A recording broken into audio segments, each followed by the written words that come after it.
Hey everybody, Chris here from Chris Outdoors 573.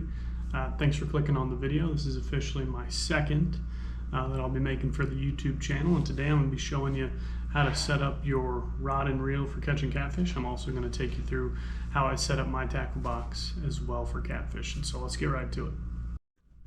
Alright, so just to show you real quick what you're going to need as far as equipment for setting up your catfish puller, you're going to either need a sinker or a weight, whichever one you call it. This is a bank sinker, and then this is going to be your egg sinker.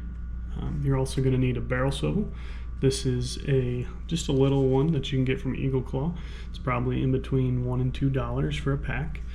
And then you also are going to need a hook. Okay, so the way we're going to be going through this is as if I've just cast out and lost my rig and I'm starting from scratch. Okay, so the first thing I do is I take the main line that's going to be attached to my pole, and I'm going to go back about 1.5 feet, probably about right here. This may be closer to 2 foot. I'm not great at eyeing the distances.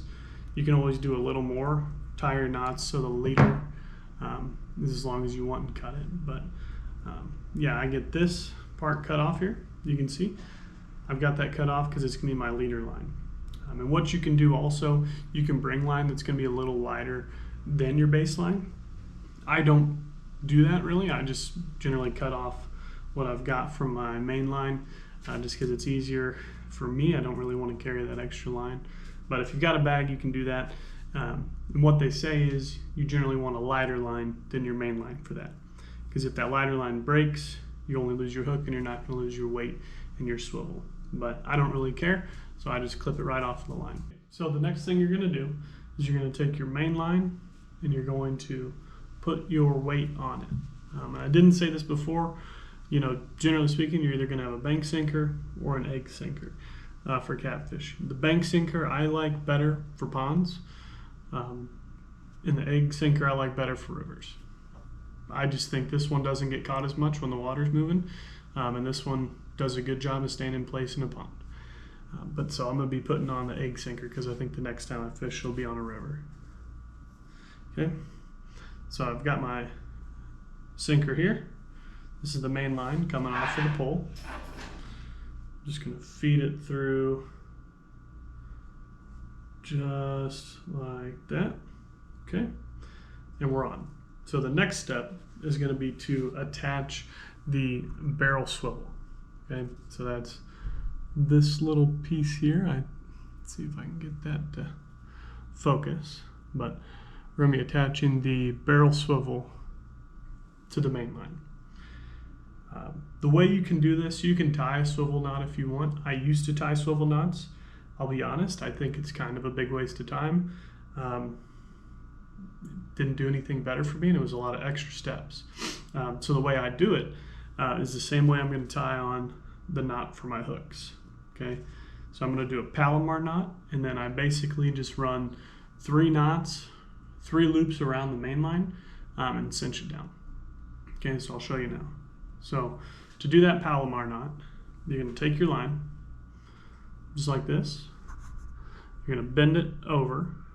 Give yourself probably 1 inch to 2 inches underneath that bend. Okay. Then you're going to, let's see if this focuses here on me. You're going to pinch it real tight like that, just to make a little loop. Okay.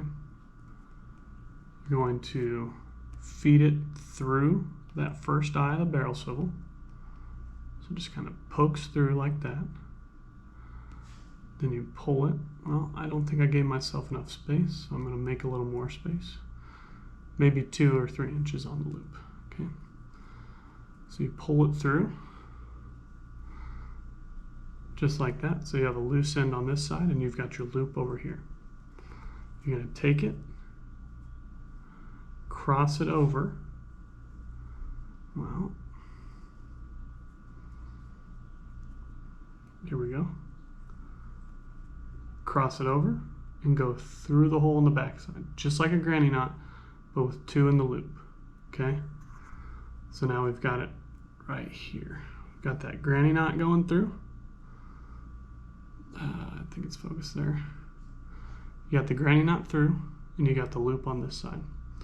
So then you take your swivel, stick it through that loop, and then you're going to have it on the back side. Put it in your mouth to moisten it so that it doesn't get stuck, and then you just cinch it right down. Okay, so that's a Palomar knot. From there, this is where I just add in my own thing. It's not real professional, it's not real cool, but I take it, and that weight fell off of my lap.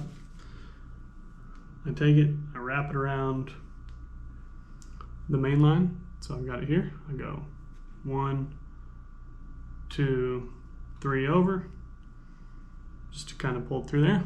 Loosen it again, cinch it right down. Okay, so now I've got that first Palomar with just 3, random loops going through here on the first knot. So now that I've got the first knot tied there on my main line with the barrel swivel, I'm going to tie the second one, okay? I'm going to do it real quick. It's the exact same way. There's one little piece that's maybe different, but other than that, it's real easy, okay? So taking it in, I'm just going to tie it real fast. Loop through for the Palomar. I cross over, do a granny knot real quick with the loop, right? And then this is the weird part. Not really weird, it's just different. You've got your 2 lines here on the left side. You've got your loop here on the right side. You're just going to take the 2 lines on the left and feed them through the loop. Okay, so you want the knot to come down on itself. Moisten it, pull it down, you're set. Okay, just throw in your 3 loops real quick. 1, 2, 3. Moist, pull it down. Okay. This side's my leader line now. I've got it connected to the main line. I'm going to trim off this piece real quick. Just trim it there. So now I got my leader line. Okay, final step. I'm going to take my hook. This is the same hook I had on in my last fishing video. I think it's a 6-7/0 octopus circle hook. Just going to run it through real quick. So the way I do this, exact same way I did my barrel swivel. I'm going to set up that Palomar knot. So I want the swivel, or I want my leader to be about this long. So I've got my knot, my loop set so that it stays that length. You're going to lose a little bit, but not much on the knot. Okay. So now I do my Palomar. I've got my loop there. Feed it right through the eye of that hook. Okay, take it. Take that loop, do the quick granny knot over and under. Now I'm here. Now this part, with bigger hooks, you kind of want to play with it so that it comes out so you can reach over the hook. Okay, now I take that loop and I'm all the way over the hook with it. Once it's on the back side there, you've got it there. Moisten it down and cinch it right into place. Okay. And then same thing before for me, I do 3 loops. And the reason too I do those loops is I used to do just a Palomar. I know people love just Palomars. One time I was fishing, I had just a Palomar on and my hook came off. It may have been, I know people probably say, well, it's just because you tied it wrong. Maybe, but if that's the case, I like adding those extra loops. It's just sitting in the water and ain't gonna do anything different. All right, so there you go. We've got our setup finished, right? I've got my leader here, leader line. That's this line in between the swivel and the hook. It's about 9 inches or so, just the way I want it to be. I've got my weight on there, got my hook. That's all it takes, just a couple of knots, feed it through and you're ready to go.